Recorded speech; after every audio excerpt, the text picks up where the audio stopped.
반갑습니다. 예수는 빛교회입니다. 오늘은 누가복음 4장 14절에서 30절까지의 말씀으로 그리스도를 배척한 사람들이란 제목으로 함께 은혜 나누도록 하겠습니다. 누가복음 4장 14절에서 30절까지의 말씀입니다.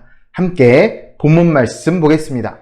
예수께서 성령의 능력으로 갈릴리로 돌아가시니 그 소문이 사방에 퍼졌고 친히 그 여러 회당에서 가르치심에 무사람에게 칭송을 받으시더라. 예수께서 그 자라나신 곳 나사렛에 이르사 안식일에 늘 하시던 대로 회당에 들어가사 성경을 읽으려고 서심해 선지자 이사야의 글을 들이거늘 책을 펴서 이렇게 기록된 대로 찾으시니 곧 주의 성령이 내게 임하셨으니 이는 가난한 자에게 복음을 전하게 하시려고 내게 기름을 부으시고 나를 보내사 포로된 자에게 자유를, 눈먼 자에게 다시 보게 함을 전파하며 눌린 자를 자유롭게 하고 주의 은혜의 해를 전파하게 하려 하심이라 하였더라. 책을 덮어 그 맡은 자에게 주시고 앉으시니 회당에 있는 자들이 다 주목하여 보더라.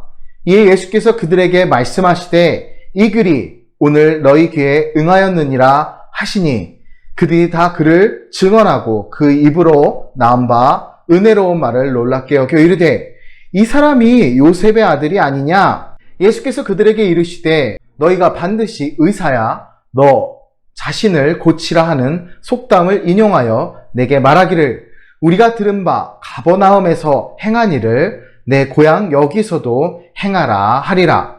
또 이르시되 내가 진실로 너희에게 이르노니 선지자가 고향에서는 환영을 받는 자가 없느니라. 내가 참으로 너에게 이르노니 엘리야 시대에 하늘이 3년 6개월간 닫히어 온 땅에 큰 흉년이 들었을 때 이스라엘에 많은 과부가 있었으되 엘리야가 그중 한 사람에게도 보내심을 받지 않고 오직 시돈 땅에 있는 사렙다의 한 과부에게 뿐이었으며 또 선지자 엘리사 때에 이스라엘에 많은 나병 환자가 있었으되 그 중에 한 사람도 깨끗함을 얻지 못하고 오직 수리아 사람 나아만 뿐이었느니라. 회당에 있는 자들이 이것을 듣고 다 크게 화가 나서 일어나 동네 밖으로 쫓아내어 그 동네가 건설된 산 낭떠러지까지 끌고 가서 밀쳐 떨어뜨리고자 하되 예수께서 그를 가운데로 지나서 가시니라.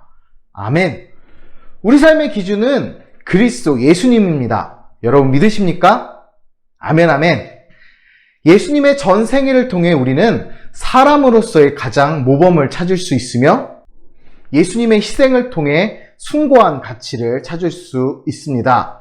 또한 희생으로 끝난 것이 아닌 부활을 통해 구원에 이르는 은혜까지 예수님은 모든 삶을 통해 우리를 인도하시는 분입니다.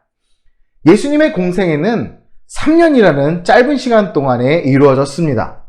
세례 요한으로부터 세례를 받으시고 광야 마귀의 시험에서 승리하신 예수님은 이제 본격적으로 사역을 시작하십니다. 누가는 예수님이 고향에서 사역하신 장면을 시작으로 예수님의 공생애를 전개해 나갑니다. 오늘 본문 말씀을 통해 우리를 위해 이 땅에 오시고 또한 우리를 위해 다시 사신 예수님의 그 첫 시작을 함께 나누기 원합니다. 함께 본문 말씀으로 들어가 봅니다. 마귀의 시험 이후 예수님은 성령의 능력으로 먼저 갈릴리로 가셨습니다. 본문에서는 마귀의 시험 후 바로 갈릴리로 가신 것처럼 이해될 수 있지만 마귀의 시험 이후 곧바로 연결되어 갈릴리로 가신 것이 아닌 시간 차이가 있었다는 것을 우리가 참고해 볼 필요가 있습니다. 신학자들에 따르면 예수님의 갈릴리 사역은 마귀의 시험 이후 1년 정도의 기간으로 유추합니다.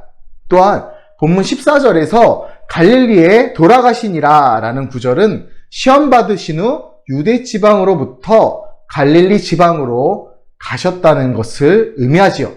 오늘 본문은 갈릴리의 사역의 시작과 나사렛 회당에서의 사역 그리고 후반부에 함께 나눌 나사렛 사람들에 의한 배척 사건을 기록하고 있습니다. 본문에서 알 수 있듯이 예수님의 나사렛의 회당 설교가 예수님의 첫 사역이 아니었다는 것을 누가는 14절, 15절을 통해 증거합니다. 이후 예수님은 고향 나사렛에서 말씀을 가르치셨지요. 본문에서 증거하듯 예수님은 회당에서 설교를 하셨습니다.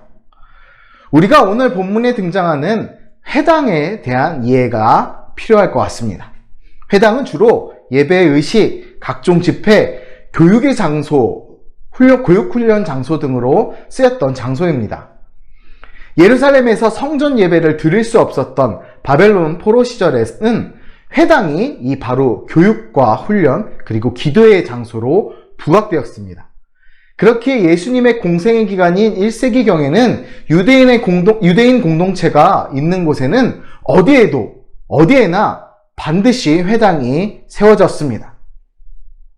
큰 도시에는 여러 개의 회당이 들어 있었다고 알려져 있습니다. 70년의 유대의 멸망과 AD 70년의 유대의 멸망과 성전 파괴 당시 예루살렘에는 무려 394개의 회당이 있었다고 전해집니다. 이처럼 유대인들이 회당을 중심으로 신앙생활을 해왔습니다. 이 회당이 얼마나 중요한지는 우리 그 개수를 통해서도 알 수 있지요. 예수님 역시 유대의 전통에 따라 회당에서 신앙생활을 하시는 모습을 보여주셨습니다. 특히 역사가로서 누가의 자세한 기록을 통해 예수님의 12살 시절의 이야기를 만날 수 있는데 12세의 예수님은 해마다 6월절에 예루살렘을 가는 전통을 지키며 함께 여행 도중에 예수님이 사라지시게 된 사건이 기록되어 있습니다. 물론 여기서 기록되어 있는 것은 성전에서 예수님을 찾을 수 있었고 회당은 아니었지만 성전에서 유대의 랍비들과 함께 듣기도 하시고 묻기도 하며 함께 하셨다는 것입니다. 그만큼 이 회당이라는 것이 성경에 대한 이야기를 나누며 함께 신앙생활을 하는 중요한 곳이었으며 성전을 대신하는 회당 역시도 굉장히 중요한 역할을 했다는 것이죠. 그리고 성인이 된 이후 유대인들의 전통에 따라 회당에서 예수님은 성경을 읽으셨습니다. 특히 오늘 예수님은 이사야서 말씀을 읽으셨죠. 이사야서 61장 1절에서 2절 말씀입니다. 함께 읽어볼까요? 주 여호와의 영이 내게 내리셨으니 이는 여호와께서 내게 기름을 부으사 가난한 자에게 아름다운 소식을 전하게 하려 하심이라. 나를 보내사 마음이 상한 자를 고치며 포로된 자에게 자유를, 갇힌 자에게 노임을 선포하며 여호와의 은혜의 해와 우리 하나님의 보복의 날을 선포하여 모든 슬픈 자를 위로하되 라고 말씀하십니다. 아멘. 이 말씀은 본문 18절에서 나오며 여호와의 종의 사명을 노래하는 내용입니다. 특히 여기서 말하는 여호와의 종은 바벨론 포로에서 돌아온 자들을 위로하고 그들을 회복시키는 사명을 받았습니다. 예수님께서 왜 이 말씀을 인용하셨을까요? 그 이유는 이사야 61장의 말씀을 인용함으로써 예수님 당신의 사명을 확인하시고 사람들에게 예수님이 메시아 되심을 드러내신 것입니다. 예수님이 인용하신 이사야서의 말씀은 예수님이 우리 가운데 행하시는 놀라운 일들이 나타나고 있음을 증언합니다. 모든 일은 궁극적으로 영적인 일이지만 육적인 일과도 연관이 되어 있습니다. 첫째, 가난한 자에게 복음을 전파하십니다. 예수님은 굶주린 우리에게 부요함을 주셨습니다. 이는 그리스도 안에 참된 영적 부요함이 있음을 말해줍니다. 하지만 복음은 우리가 육신적 굶주림도 이어나가게 합니다. 예수님의 복음이 전해지는 곳에는 육신의 굶주림이 물러가고 하나님의 복이 함께합니다. 또한 이를 넘어 참된 부요함이 주어집니다. 둘째로 포로된 자에게 자유를 주십니다. 모든 사람은 영적으로 죄의 종이 되었던 자들입니다. 하지만 예수님은 우리가 사탄의 권세에서 벗어나 자유를 누리게 하셨습니다. 또한 예수님의 권세는 우리를 사로잡혀 있는 육신적 중독과 모든 악한 권세로부터 자유롭게 하십니다. 셋째로, 눈먼 자에게 다시 보게 하시는 은혜를 베푸십니다. 빛에 있어도 시력을 잃으면 우리는 볼 수 없습니다. 그러나 예수님은 그 잃어버린 시력도 돌아오게 하시는 분이라는 것입니다. 특히 예수님은 우리의 육적인 눈 이상의 영안을 뜨게 하십니다. 우리가 세상의 것이 아닌 하나님 나라의 참된 것을 보게 하신다는 것이지요. 넷째로, 눌린 자에게 자유를 주십니다. 사탄의 힘과 세상의 권력에 눌린 모든 자들은 예수님을 통해 자유롭게 됩니다. 죄와 사망의 권세 아래 죽음을 두려워하는 우리에게 참된 기쁨과 자유를 주십니다. 아멘. 예수님의 복음은 억압과 폭력으로부터 우리를 자유롭게 하십니다. 세상은 우리를 짓누르려 합니다. 그리고 우리를 자신들의 제도와 권력으로 억압하려 합니다. 그러나 우리는 그리스도 예수 안에서 자유할 수 있습니다. 이 모든 일이 예수 그리스도께서 성취하신 구원 안에서 이루어집니다. 마가복음 1장 21절 22절을 봅니다. 그들이 가버나움에 들어가니라. 예수께서 곧 안식일에 회당에 들어가 가르치심에 무사람이 그의 교훈에 놀라니 이는 그가 가르치는 것이 권위 있는 자와 같고 서기관들과 같지 아니함일러라. 아멘. 그렇습니다. 나사렛 사람들은 권위 있는 자와 같은 예수님의 말씀에 놀랐습니다. 그런데 그들은 예수님의 육신의 아버지가 요셉이라는 사실 때문에 더 놀랐습니다. 사실 예수님의 말씀과 그 권위가 더 중요하지 그 아버지가 누구인지는 상대적으로 말씀보다는 중요한 것은 아니었습니다. 그 육신의 아버지가 누구인가는 중요하지 않았다는 것입니다. 아니, 반대로 어쩌면 요셉이 다윗의 후손이었기 때문에 예수님 역시 다윗의 후손이었고 그렇기에 더 큰 권위와 증거가 되었어야 했지요. 그러나 그들에게는 그 사실이 중요하지 않았습니다.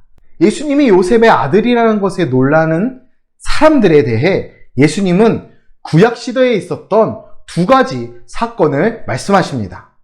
엘리야 당시 사렙다 가부와 엘리사 당시 수리아 사람 나아만의 이야기입니다. 사렙다 가부는 엘리야 시대에 선지자 엘리야가 그릿 시내에 머물다가 그곳 물마저 마르자 시돈에 속한 사르밧으로 갑니다. 시돈 땅은 팔레스타인 북부 이방 지역 중 한 지역이므로 엘리야는 이방 땅으로 보내진 것이지요. 참고로 구약의 사르밧이라는 지역을 예수님이 사렙다라고 하신 것은 단순히 히브리어와 아람어의 발음상의 차이일 뿐 동일 지역입니다. 이어서 엘리사 선지자에게 왔던 나병 걸린 나아만 장군의 사건입니다. 나아만 장군은 유대 사람이 아닙니다. 이스라엘 사람이 아니지요. 바로 이방인이었습니다.